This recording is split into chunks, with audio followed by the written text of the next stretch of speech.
Hey there, Paula Poundstone here.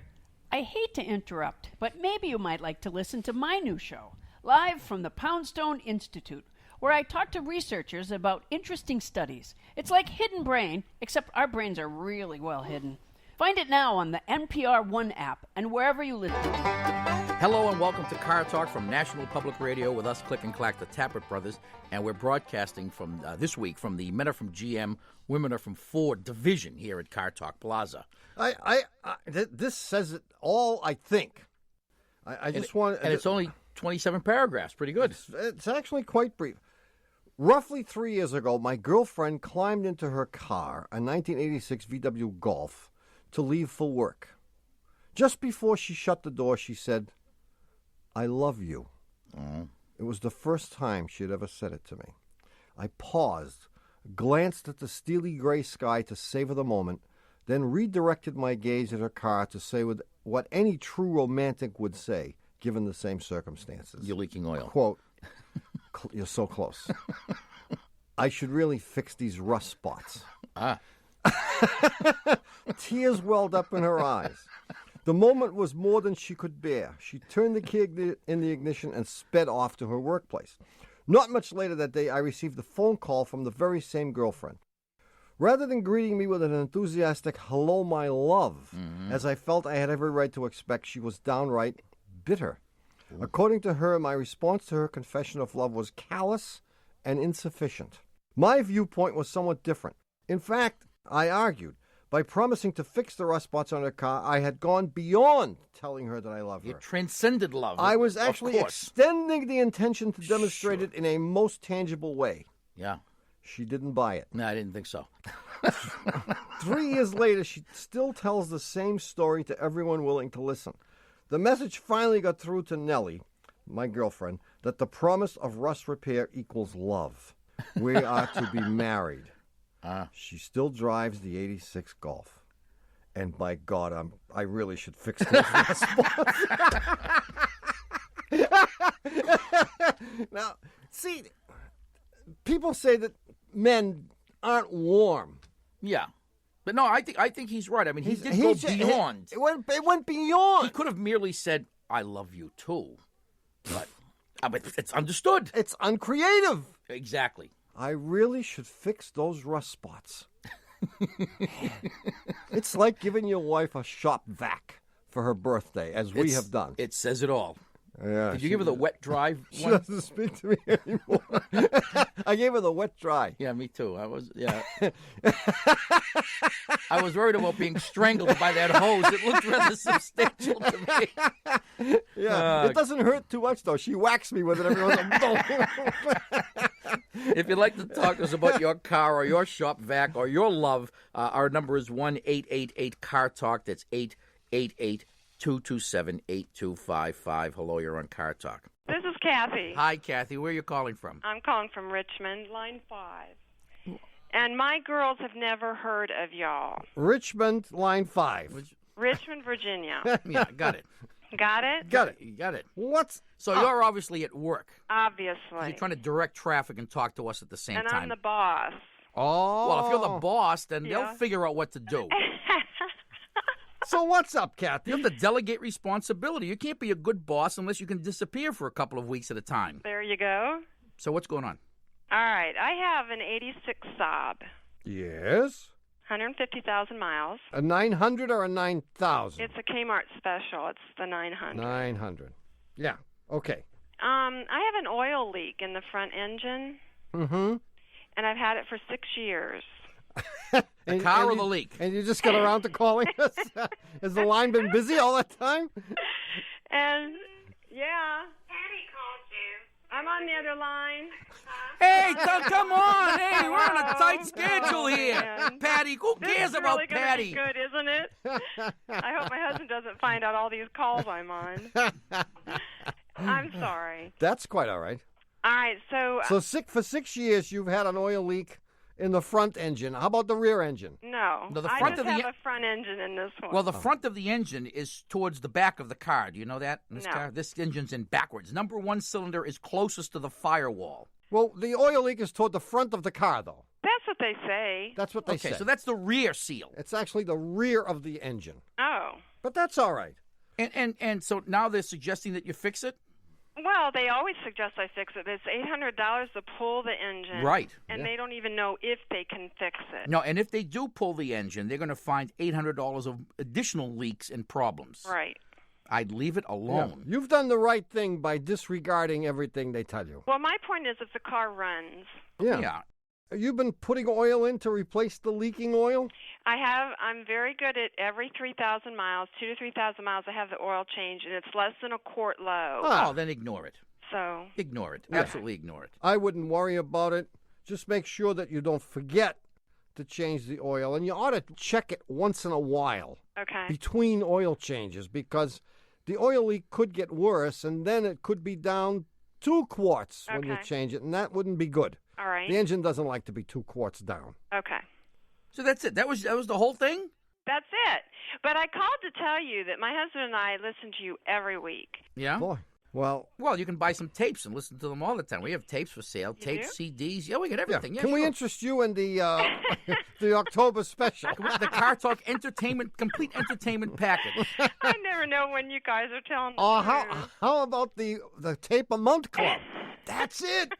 Why don't we start a Tape of the Month Club? He already belongs to that Book of the Month club. The and tape is very passive. You stick it in, you listen. We don't even care if you listen, as long as you buy it. Now, we just haven't used modern marketing techniques. That's why we're a couple of bozos We here need, we driving need on our 50-year-old staff cars. an expert in marketing. That- Do that- we know anybody that knows anything about marketing? Not a soul. I didn't think so. See you, Kathy. Thanks for calling, Kathy. Bye. Bye-bye. Keep checking that oil. Okay. Bye-bye. 1-888-CAR-TALK. That's 1-888-227-8255. Hello, you're on Car Talk. Hello, Tom and Ray. This is Roger from Brooklyn. So how's everything in Brooklyn, Raj? It's pretty warm out here. I get a feeling it's warm where you are, too. It's wonderful, It's isn't about it? 100 in the studio. We're dying, so make it quick. Let me give you this problem quick. Yeah. Got an 81 Toyota Celica with a 22R engine. Uh-huh. The car starts great, runs great for 1 minute, and then there's no high idle. It suddenly goes down to about 200 RPMs. It'll stall if I don't keep my foot on the gas. Once it warms up, it's perfect. Mm-hmm. Now, I don't know if this is a factor, but I can cure it by putting the air conditioner on, which bumps it up. The RPMs about 200 higher. And it doesn't stall. Doesn't stall. When you first started, it does fast idle for No, it does not fast idle at all. at all. Right. Well, no, let Roger say it. I listened to them. If you listen to them when they start the first time, you don't have to say, let Roger say it again. I listened to him the first time he said it. I think you're wrong, knucklehead. Roger, what does it do? Starts perfectly. It runs perfectly for 1 minute. Uh-huh. And then it just goes down to about 200, 100, really rough. Okay, and then you turn the air conditioner on, and that fixes it. If you were to turn the air conditioner off, Yeah, it'll go back down to 200. oh, Once it's warmed up, completely. It's fine. Yeah. Once it's completely warmed up, it's okay. yes. Okay, well, there are two possibilities. No, there's only one. Well, if you're stupid, there's only one. So if you combine the two, it'll be one. The obvious possibility, the obvious thing that my brother's thinking of is that it's coming off the choke too fast, and maybe the fast idle isn't adjusted correctly, so that when Or the it's choke, not choking at all, or maybe. it must be choking because it starts and it runs perfectly, and then as the choke begins to open, the bottom falls out, so to speak. So it's possible that the fast idle screw is not turned in far enough. However, I suspect it's something different because of my vast knowledge of Toyotas. Or Let me tell you something about the 81. Yes, I don't please. think you can adjust the carburetor. Oh, sure you can. you can adjust anything, Yeah. man. You got a big enough screwdriver, you can adjust yeah. the world. You cannot adjust the mixture easily Uh-huh. because it is sealed. but you can adjust the idle speed. You can adjust the curb idle speed. You can adjust, which is the idle speed that the speed that it idles at when the engine is fully warmed. You can adjust also the boost idle speed, which is the speed it attains when you've turned on the air conditioner, and you can also adjust the cold idle speed, which is the screw that hits the fast idle cam, so you can determine how fast it runs when the choke is fully closed, partially closed, and less closed. More partially closed, right? More partially closed. So that those adjustments you can do. You can also adjust the mixture, which is not necessary in this case. But I was going to say what I think is wrong with it is something called the AAP diaphragm. AAP. auxiliary accelerator pump diaphragm may have a small hole in it, and what happens when it has a small hole in it, it allows gasoline, when the engine is in the warm-up phase, to get sucked into one of the legs of the manifold, and it will cause the engine to run very rough and very slow. And then when the engine warms up, that vacuum is shut off to that diaphragm, and even though it's leaking, it is not contaminating the mixture with too much gas on that. In fact, it affects number one cylinder. Did this happen all of a sudden? Of course. It did, yes. One day it was great, and the next day it wasn't. I don't recall it being a sort of a slow process. Yeah. I think it happened auto. Well, and that In tells which me... case, it's unlikely that a screw is unadjusted or misadjusted. Well, it could have fallen out. Uh-huh. Screws do fall out, or it might have been stolen. Where would I There was a rash. He lives of, in Brooklyn, you know. Anything could happen. There was a rash of fast idle screw thefts in Brooklyn. But in any event, I suspect it is this diaphragm. So you can have your mechanic if he can find the diaphragm. Now, would that be inside the carburetor? No, it's outside the carburetor. There are 3 little screws that hold it on and a vacuum hose, and it's on the front of the carburetor. He can pinch off, or she, your mechanic can pinch off the hose when the engine is cold and see if it doesn't correct the problem. If it does, then that's it. Then you need a new diaphragm. But you'll have to leave the car overnight. I love it. Yes, I got you. You got it? Guys, thanks so much. Good luck. That'll do it. See you next time. See you, Roger. Bye-bye. Bye-bye. 1-888-CAR-TALK or 1-888-227-8255. Hello, you're on Car Talk. Hi, guys. This Hi. is Susan down in Miami. We listen to you on WLRN, and I have kind of a unique one for you.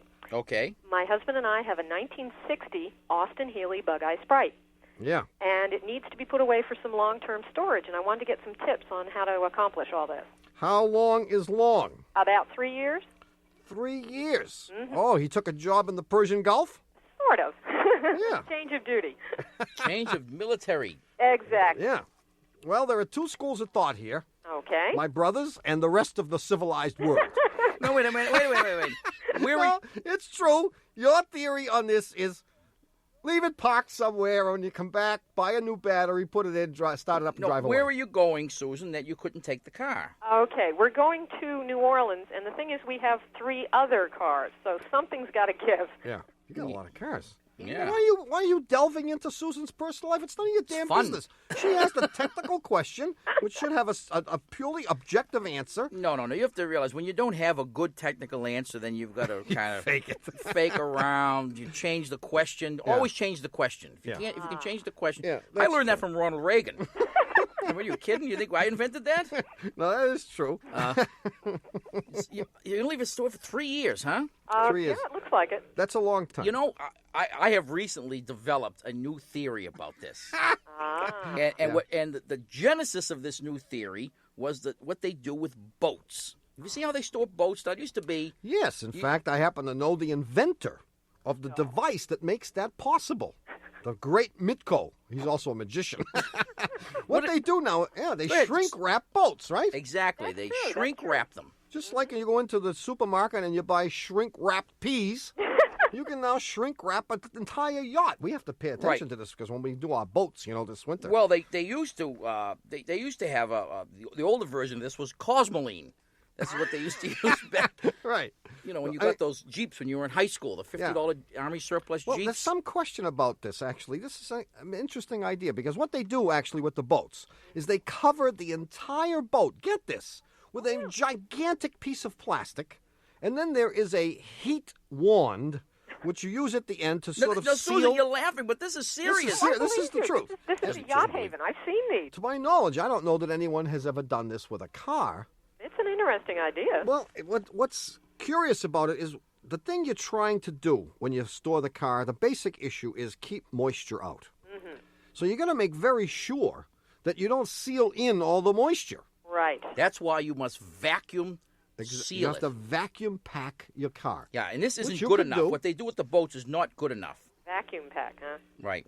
No, you could do you this. want a Ziploc baggie. No. If you could take the whole car, wrap it in plastic, and then hook up your vacuum cleaner so it's sucking air from underneath the bag. And when it looks like it's all sucked down around the car, shrinked, right, honey? I shrinked the kids. I shrunk the car. Shrunk. Then you seal it up, and that would do it. Okay. What All about right. fluid? Now you want the tire? theory of the rest of the world, Susan? Yeah. That's my brother's wacko Okay. theory. And That's I the one. think, Now everybody else. Susan, when you see the first car shrink wrapped. I will think of you. You'll think of me and you'll say, I could have been in on this big money maker. But just It actually is a good idea. it is an idea for someone with an entrepreneurial spirit. If it isn't you, it's not going to be me either because I have no time for this. But someone out there listening is going to make $5 million on this. Now, my brother will give you the other stupid idea, whichever else he's doing. Go ahead. No, I mean, the conventional wisdom is that you drain out fluids. I don't particularly subscribe to the drain out fluids theory. I think you should just cover up all the openings where moisture can get in. I would also take the battery out, obviously, and drain the antifreeze. Oh, okay. I don't know that I would drain the oil. I don't really know. I mean, Susan. I don't know what the purpose is of draining Just the oil. park it. What I tell you, just park it someplace. Here's what you do. You run it until it runs out of gas. And then you put in a can of this stuff called Stabil. Stabil? Stabil, stable. And then you run it until it runs out of gas. Right. And then you take out the spark plugs. You throw a squirt of oil in every cylinder, good squirt. You crank the engine over, throw the plugs back in. You cover up the tailpipe and the air intake, and you don't do anything else to it. Right. And that will be fine. Sounds This good. baby will start right up. I hope so. Hey, good luck in New Orleans. Thanks a lot, guys. Thanks for your call. Bye-bye. Bye-bye. Okay, Tommy, think hard. Do you remember last week's puzzler? I don't remember no stinking puzzler. That's right. There was no I got it puzzler right? last week. The puzzler is on summer hiatus. It's out in the Hamptons getting a laser face peel. When it comes to your tires, at TireRack.com, you can look up the correct tires for your car and pick the best ones based on ratings and reviews. Plus, your new tires can be delivered in as little as 1 business day to a recommended local installer. So even if you forget to release the parking brake or send your brother's 65 AMC Ambassador to the crusher, you can still redeem yourself by getting the right tires. TireRack.com. Find, deliver, install smarter. Hi, we're back. You're listening to Car Talk with us, Click and Clack, the Tappert Brothers, and we're here to talk about cars, car repair, and not the answer to last week's puzzler. We'll remind you, puzzler addicts, that we post a puzzler a week all summer long on our website, cartalk.com. So if you're really bored, you have nothing to do, or the boss is away, and you can do it furtively, go there and loiter. For the rest of you, the puzzler is on summer vacation and will be back sometime in September. The if we can puzzler is find on him. vacation. Let me get this right now. But we're here. Yeah. So we can, just go right on misinforming the American public about cars, right? Absolutely. 1-888-CAR-TALK. That's 888-227-8255. Hello, you're on Car Talk. Hi, this is Karen Beaver calling from Yuma Pine, Oregon. Hi, Karen. I have a problem. Yuma Pine, Oregon. Yeah. Well, Okay. that's the smallest of my problems. My major problem is I have a 1978 Ford F-250 pickup truck. Whoa. It's a camper special, and it's a automatic transmission with the extended cab and all that good stuff. But the problem I'm having with this is that it seems really gutless. And I'm trying to pull a horse trailer that's 17 feet long. It's like a 3-horse trailer. And when I get 3 horses in there, I can barely make it up a hill. I'm getting passed by semis and old grannies in motorhomes and everything. It's really embarrassing. Well, what do you expect with a 3-horse engine? Well, I don't know. I should think that a 3/4-ton pickup would be powerful enough to pull a horse trailer. And it's got a huge engine in it. It's got like a 460. It's as bigger than my washing machine, I think.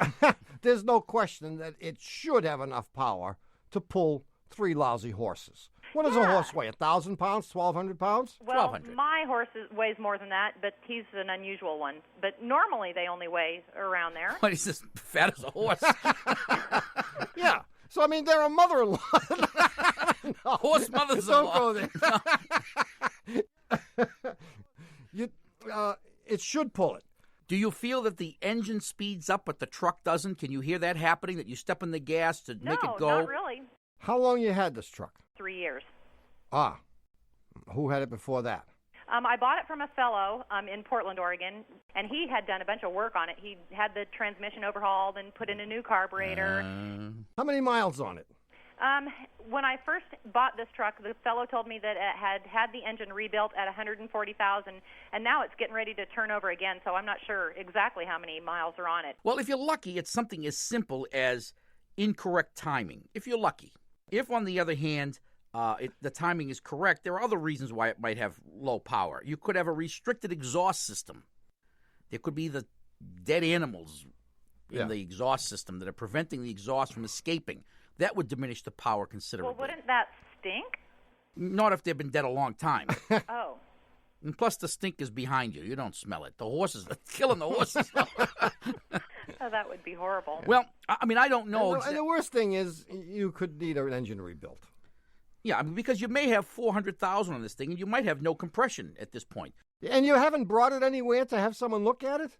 Well, I do finally now have a mechanic that I think is really reputable and everything. So I've had him hook up my trailer brakes and wiring and stuff, but I haven't had him do any engine work. When this guy drives it, whoever this guy is that hooked up the lights, he'll know in 1 minute what's wrong with it. Yeah, I just thought maybe I have a truck that's too big for my brain or something like that. No. This thing should fly. When you step on that gas pedal, like my neck should snap. Your neck should snap. Absolutely. Yeah, and it doesn't. No. So there's something wrong. And if you're lucky, it's just the timing, or maybe the timing chain is jumped, or some such thing, or maybe you have a restricted exhaust. Suggest all these things to him if he can't figure it out. But give him a chance to drive it, and he'll say, I know what it is. Good. There you go. Okay, thank you very much. Good luck. Bye-bye. Right. Bye-bye. 1-888-CAR-TALK. That's 888-227-8255. Hello, you're on Car Talk. This is Kevin. Hi, Kevin. I'm from St. Louis. St. Louis. Yes. Yeah. What's happening? Here's the story. Yeah. I have a Nissan Sentra SER. Uh-huh. About 1,000 miles ago, I developed a small oil leak around the valve cover gasket. Okay. Took it into the dealer. Dealer replaced it under warranty. No problem. Well, about 1,000 miles later, now, not only is the leak back, the oil leak, it's a teensy oil leak, no big deal, but they're replacing it again.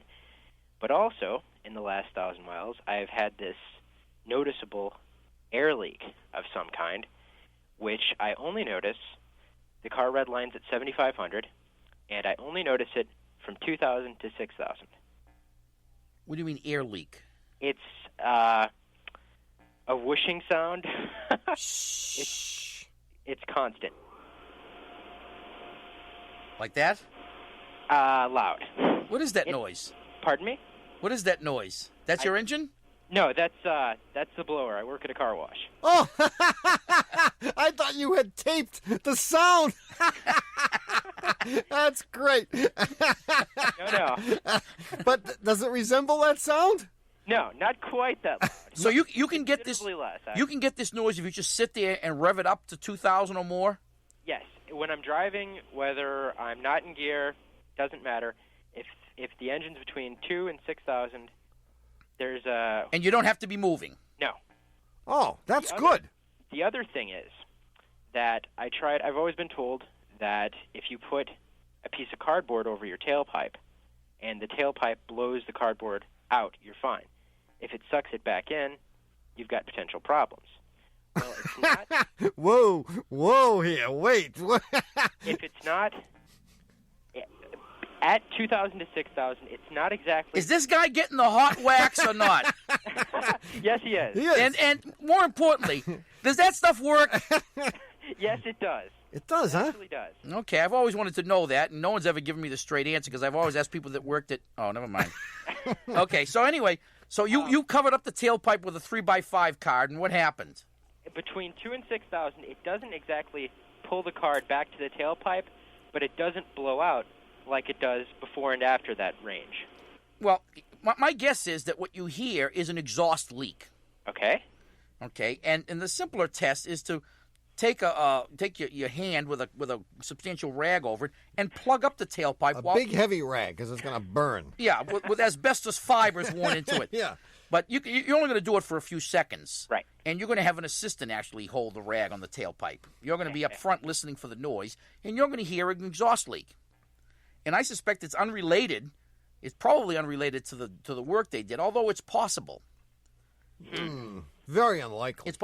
It's not unlikely entirely because there is some exhaust plumbing that works some of the emission control stuff under the hood. So it's possible they left a hose off. That actually, what the service consultant at the dealer said when I first called, she said, "Oh, it just sounds like a vacuum hose was knocked slightly off." I don't think so. A vacuum hose would make the thing run poorly at idle, in all likelihood. And you haven't noticed any degradation of performance, is that right? Not really. On top of which, this didn't happen until 1,000 miles after they had fixed the oil leak. Is that right? Well, it's now that it's really beginning to be noticeable. Yeah. So it has gotten worse and worse and worse. Yes. So if they had knocked a hose off, chances are it wouldn't have changed over a period of weeks. Right. The hose would have been off. It would have been off. Right. My guess is that you have an exhaust leak somewhere up front, and that's why you're going to do that test. You're going to plug up the tailpipe or have your friend plug it up, and you're going to be in front with the hood open listening for the escaping exhaust, and you're going to find it in 2 seconds. Okay. And when you find it, you're going to realize that they probably didn't do it. So okay. Do your shoes get wet? Yes, they do. That's why I wear combat. Wait. Are you wearing a bikini? No, I'm not. Okay. All right, Kevin. But check for an exhaust I think leak. this is easy. And if it looks like they knocked something off, go and blame them anyway. I mean, what have you got to lose? Fair enough. Good luck. Thank you very much, gentlemen. See you, Kevin. See you later. Bye-bye. Bye-bye. Car wash. Bikini car wash. Hot wax. 1-8. Something about the... Never mind. Now, how can they claim, by about the way, the hot wax. that the hot wax will not get all over your windshield, it will not cloud up anything, because it Well, the reason that it doesn't adhere to the aluminum glass oxide finish is the coating, the plastic coating on the outside, of the windshield. the windshield. Right. Right. Or there is no such thing as hot wax. I mean, how would you ever know? I mean, yeah, the guy says an extra $2 and we'll give you a hot wax. You won't know we did it, but the little light will come on when you're sitting in the car. You get to the area where it says hot wax, and then the light flashes and says hot wax on. Nothing's going on. You do see a slight yellowing of the liquid that is pouring on your car. Connected to the They're men's flushing the. That's what I figured. You know those some men's rooms, the urinals flush all at the same time. All at the same time. I think that must and be. when they flush, the light comes on. It says hot wax. Hello, you're on Car Talk. It was just a thought. It's probably wrong. It probably is wrong. It probably is wrong. Yeah, just a thought. And it wasn't much of a thought, as a matter of fact. Hello, you're on Car Talk. This is Heather from Arcata, California. Heather. Uh-huh. Heather. Arcata. Uh-huh. Where is Arcata? Arcata's in Humboldt County, which is about 5 hours north of San Francisco. Yeah. Oh, yeah. Anyway, I have an 84 Volvo diesel wagon that I love. God. Really? And I guess it was a few months ago I took it to the mechanic because my glove compartment was stuck. Mm-hmm. And the mechanic that I took it to was named, well, I won't tell you his name, but he owns a very high-end German Motors place in town, and I was told it was the only place to bring a diesel Volvo wagon. Georg? Georg? Close. Sandor? I like Hans. Oh, that's very close. Hans. Helmut. That's it. Helmut How is did good. You know? Of course. Helmut. I only know 4 German names, and you just exhausted them all. Helmut. Yeah. Well, I hope he's not listening. Okay. Anyway, so Helmut fixed a lot of things in my car. I took it in. I said, Helmut, my glove compartment's stuck. And 3 weeks later, and $3,000 later, I got my car back. For the glove compartment? Well, he did a lot more. And one of the things he did was a fuel injection system. Pretty much, he replaced the whole system, I think. And 2 or 3 weeks later, I was driving up to through Oregon, to go to a wedding in Seattle, and we stopped at Timberline Lodge, which is on Mount Hood. Uh-huh. Mm-hmm. My boyfriend Rick and I are driving up the hill, and at exactly 4,500 feet, the car dies, just completely stalls. And I know it was 4,500 feet because I had a topographical map in front of me because we were planning on going to Mount Hood. Yeah. So we didn't understand what was going on. We had to call a tow truck and get it towed back to Portland, which was $150. Ooh. We get back to Portland, and as soon as the car gets off the tow truck, it just starts up, no problem. And for a living, I lead backpacking trips, so I drive up to high elevations pretty often in the summertime. And you have done that with this car. Many, many times previous to having it worked on. And a few weeks later, I left to lead a backpacking trip, and I was about a day behind the group, meaning the rest of the group was already on the trail. So. I was rushing as fast as I could, and I was way up on this trail access road. And at exactly 4,500 feet, the car stops again and dies. Oh. Rick, meanwhile, is at a Joan Baez concert and couldn't help. So the next day, we get in his truck and we go back out to get the car. We roll it about 500 feet down the hill. And it starts right up. And it starts right up. So I took it back to the mechanic, and he still can't find anything wrong with it. And I am convinced it's an elevation problem. Everybody tells me I'm crazy, but I know in my heart. Oh, no, they are wrong. I'm not Heather, laughing. I'm not laughing. No, in fact, we're crying with you. We're not laughing, Heather. So what is it? Oh, we don't know what it is, but we do know it is related to elevation. We know we agree with you. We just Do you? don't know why. What would it be? I mean, my first suspicion is, I think you alluded to the fact that Helmut rebuilt the fuel injector pump. He did. That is the pump which not only sucks the fuel out of the tank, but pumps it to the injectors at like 2,000 PSI. Okay. Either he did something wrong. Yeah, we're trying to figure out what that is. Or there's a break in the fuel line someplace that's allowing the thing to start sucking air. But if it's something that Helmut did, okay, here's the moral part of the question. If it's something that Helmut did, then how do I justify? I mean, do I hold him responsible for the money that I spent? Of course, you all hold the way him. in Portland. You hold him responsible for everything. So he's completely responsible. Totally responsible for all of those expenses, including the day of work that Rick had to take off. Including the day of work, of course. Oh, you can single-handedly be responsible for bankrupting and this don't guy. forget 3 meals a day, hotel, lodging, right, all everything. that stuff. Well, he's a very nice man. I'm certain that he'll comply. So and the question I have to ask, why did he rebuild the fuel injector pump in the first place? I don't know. When you went in to have the glove box open. Well, apparently. What was wrong with the car? Open my glove box. The guy charges you $3,000 by putting in a whole new fuel system. Well, actually, though, what happened was I pulled in with a broken glove compartment to another mechanic, and the other mechanic thought that he smelled diesel, and he starts screaming and running for the phone and says, "It's leaking diesel, and the only one that can take this is Helmut." Like Helmut was some sort of demigod. So that's why I took it to Helmut. Helmut is the diesel Well, guy. I don't know how I on the spot like this, it's very hard to come up with an answer unless we know the question in advance. So it's something that we've seen. And we don't know the questions in advance, unfortunately, and it's something I haven't seen. However, my intuition tells me that the atmospheric pressure is absolutely related to it, number one. And number two, you have a leaky fuel line someplace. Okay. If that test is negative, then it's going to be he did a faulty job on the injector pump. Okay. And then he's responsible for the hotel and dinner in Portland. Hotel, dinner, and private school for your kids whenever that should arise. The whole thing, yeah. No, you're not going to get him to be responsible for anything. At best, he's going to be responsible for fixing what he did wrong, but he's not responsible for all the other stuff. But if you can simply get him to admit that he did anything wrong, that would be a tremendous victory on your part. Right, of course. And hope that Helmut will deign to look at you again. I mean, it may be that he doesn't see people more than once. I probably ate my chances of that ever happening again, assuming that he or someone he knows is listening to this show.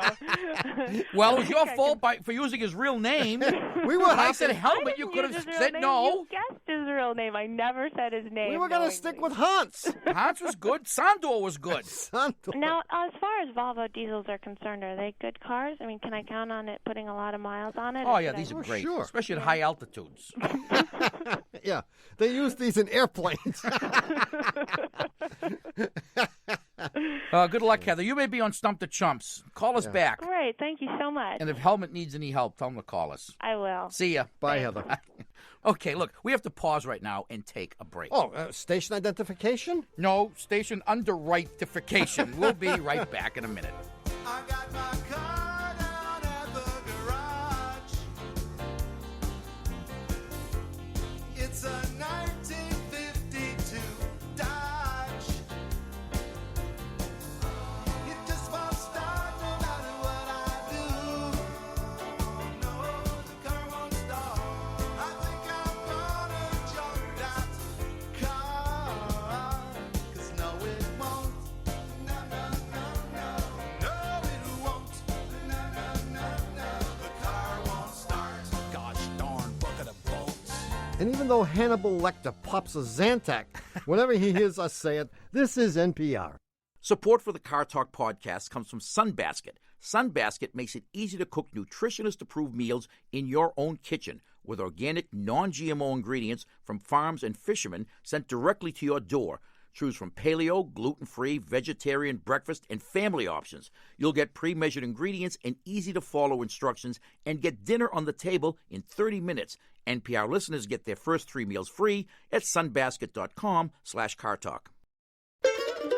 Ha! We're back. You're listening to Car Talk with us, Click and Clack, the Tappert brothers, and we're here to discuss cars, car repair, and scientific dining. There I was, reading the Annals of Improbable Research, and here on page 16 is Scientific Dining, reviews of Research Institute cafeterias.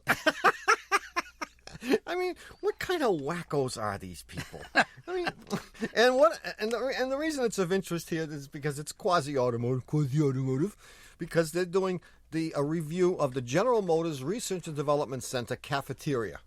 Really? In Warren, Michigan. And the cafeteria at the GM Research and Development Center is very clean.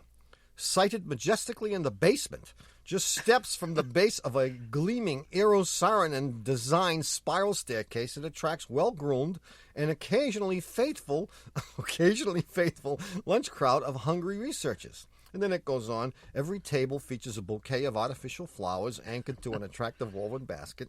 And we asked people, what is there about this cafeteria that distinguishes it from other research lab cafeterias?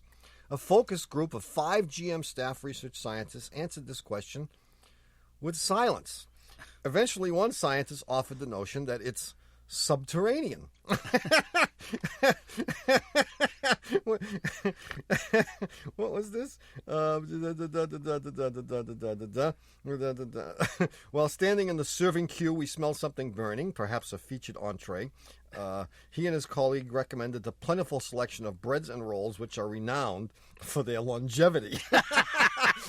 And Dr. Linda Means, one of 2 linguists on GM's research staff, GM has linguists, is a member of the cafeteria committee.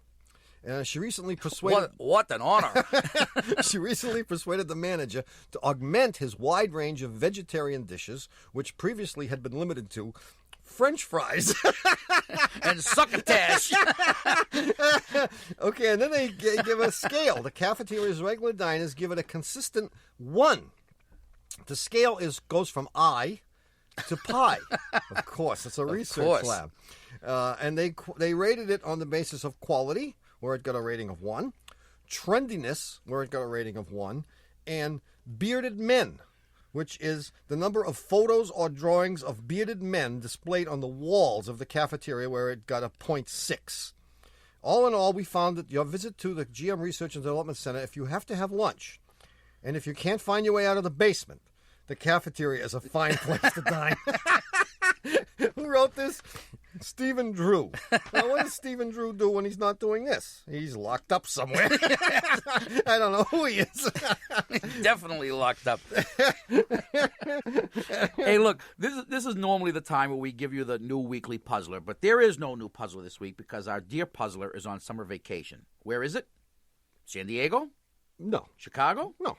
Atlantic City? Possibly. Like the rest of us, the puzzler needs a little time every year to get refreshed, renewed, and with any luck, a little less crummy.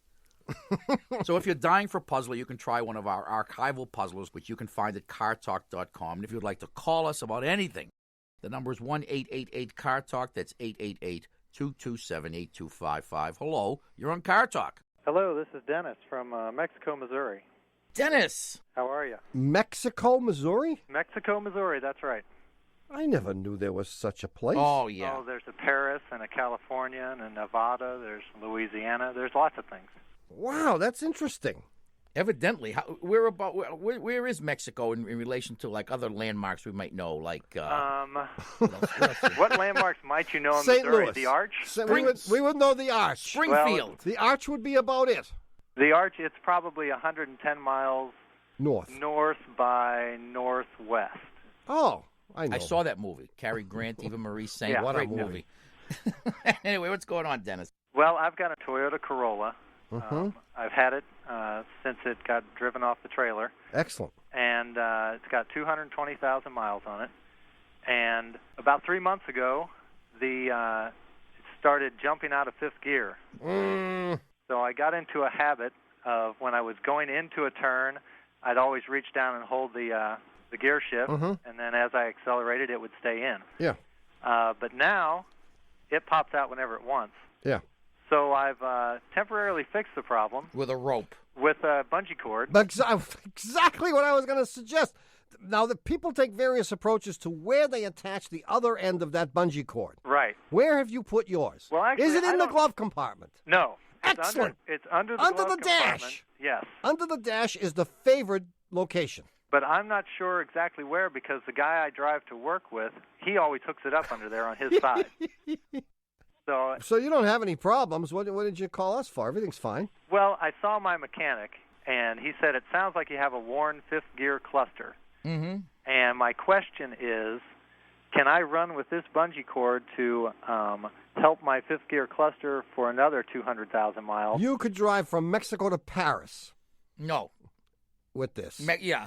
Yeah. Yeah, maybe. Both of which are in Missouri. Yeah, Mexico to Paris is only about 30 miles, so.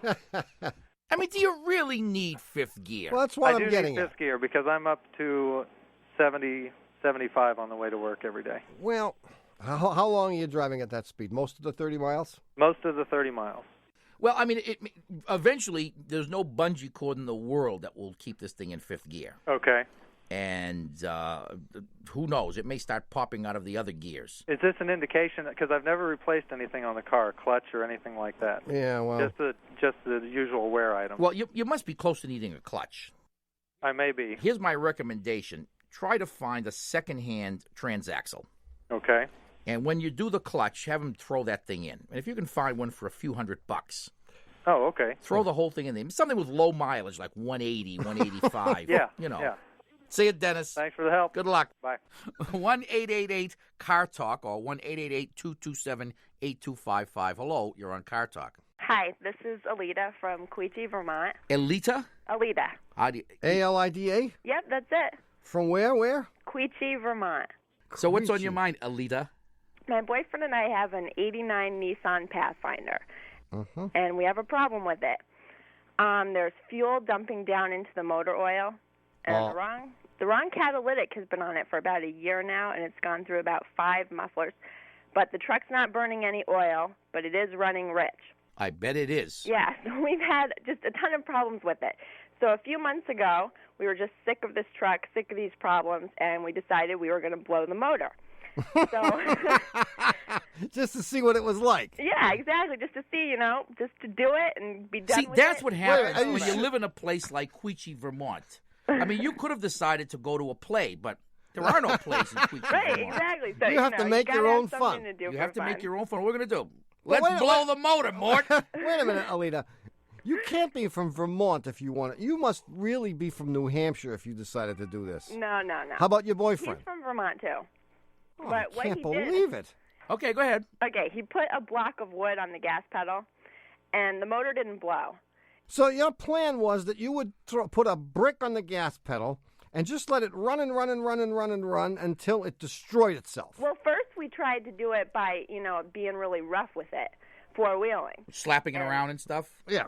Yeah. Oh, yeah. And then you decided to put a bullet behind number 3 piston. But anyway, none of that worked. No.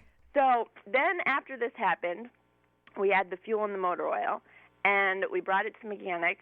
He said that he didn't think the fuel was because we had tried to blow the motor. No. He thought that it was some other problem.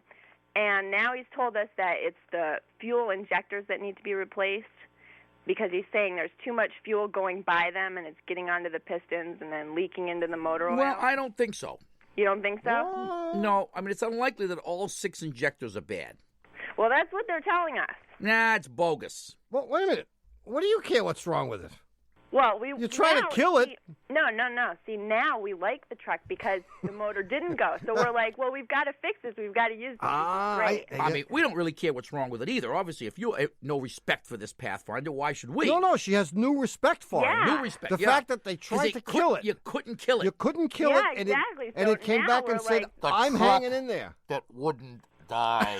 Now we think this is great. Now we want this thing. I think instead of having 6 bad injectors, it's more likely you have a bad fuel pressure regulator. Okay. Yeah, and the fuel pressure regulator will allow gasoline to get dumped into actually the intake manifold, because there's a vacuum hose that connects the regulator to the manifold, so that when the thing fails, the thing must run lousy too, right? Yeah. Yeah, I think you have a pinhole in the diaphragm of the fuel pressure regulator. Okay. And the way you're going to find that out is you pull the vacuum hose off, and you're going to find that there's gasoline there, and there shouldn't be. Okay. So ask the guy to check that before he goes throwing. Those injectors are going to be $150 a piece. That's going to run into money. You don't want to go replacing injectors if you don't have to. Yeah, exactly. And I don't know what to tell you, Alita. I mean, this is what you do for fun in Vermont. Hey, four-wheeling is awesome. No, we didn't mean the four-wheeling. The brick on the accelerator. Rolling the motor. Well, no, that was just a one-time thing. Yeah, I mean, you guys need to do some. Throw a pot or something. Do some. Buy a kiln. Yeah, get cable TV. I mean, there are lots of things you can do. Read a book. Nah, yeah, forget it. You're having fun. And go for it. Good for you. Thanks for calling, Alita. Thank you. Bye-bye. Okay, bye. 1-888-CAR-TALK. That's 888-227-8255. Hello, you're on Car Talk. Hi. Hi, who's this? This is Daryl. Daryl. Darrell. Correct. Absolutely No kidding. correct. I wrote Daryl. Well, that would be incorrect. Good. Yeah. I figured that out, Big Mouth. Where are you from, You Daryl? have to tell the whole world about it. From Nitro, West Virginia. Where? Nitro? Nitro. Like Nitro? Exactly like, as in kaboom. Boy, I'm betting 1,000 on spelling today, huh? Nitro. Hey, I'm telling you. West Virginia. You know why? That's coal mining country, and they use nitro to dig those mines or something. Well, actually, Nitro was founded around an ammunition plant. No kidding. I wouldn't lie to you about that. And they named the town after it. Indeed, they did. Wow. Right, it's right next to Toluene. And Tri. And Xylene. The Tri-City area. The Tri-City area. It used to be Tri-City. Now it's one big pile of rubble. Barney. So what's up, Daryl? Well, I have a moral question. Moral dilemma. Yeah, really? a moral You're about dilemma. to cheat somebody, huh? No. Well, not exactly, I don't think. And you want our help, right? I want your help in resolving which is the correct way to go, yes. Oh, you've come to the right people. You absolutely You have certainly come to the right people. If there's we will anything we will know, give you it's the both right avenues, no matter what. We'll tell you what the right thing is to do, and we'll give you a lot of ideas on why not to do it. Okay. Go ahead. Well, I was driving to my parents' home in Ohio and taking the back roads through farmland and strip mine land. Yeah. And as I was driving, I was thinking, it'd be nice to get a haircut along in here. But there was no public facility, and it was daylight and kind of open, and the local constabulary kind of frowns on that. Yes. And so I kept driving, and it just went from it'd feel nice to, boy, I really need to, hey, this is urgent, to, whoa, this is imminent. And I'm looking at these little tiny trees and thinking, that looks like poison ivy around them, so that isn't a good idea. And about this time, I see a sign that looks like it has 2 arches. Yeah. And I covered one eye because I'm thinking, I might be cross-eyed by this point. But it still had 2. It was not an advertisement for St. Louis. So I stopped there, got my hair cut. And here's my moral dilemma. Yeah.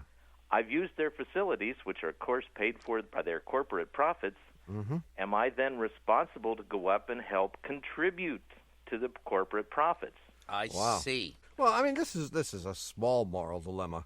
How many times have you done this? Well, a couple, huh? Couple, probably, yeah. I mean, do they have a sign there that says restroom use is for our patrons only? Well, it actually doesn't. Well, if it doesn't, I was going to say if it did, then I'm obligated. Cover one eye when you go by. No, if it did, you certainly would be obligated. On the other hand, if they are the only place within 100 miles, this must happen all the time. Yeah, well, that's... And so if they didn't want you to be getting a haircut there, then they would probably have the sign. Okay, I'll buy that. Yeah, I wouldn't worry about it unless they catch you and reprimand you. They use the backdoor approach. I would use the backdoor approach. And more than that, I mean, the reason there are no other rest areas within 50 miles of this place is they want you to stop there. Well, because they figure that some people are going to sneak in the back like you do and use the facilities and jump in the car and take off.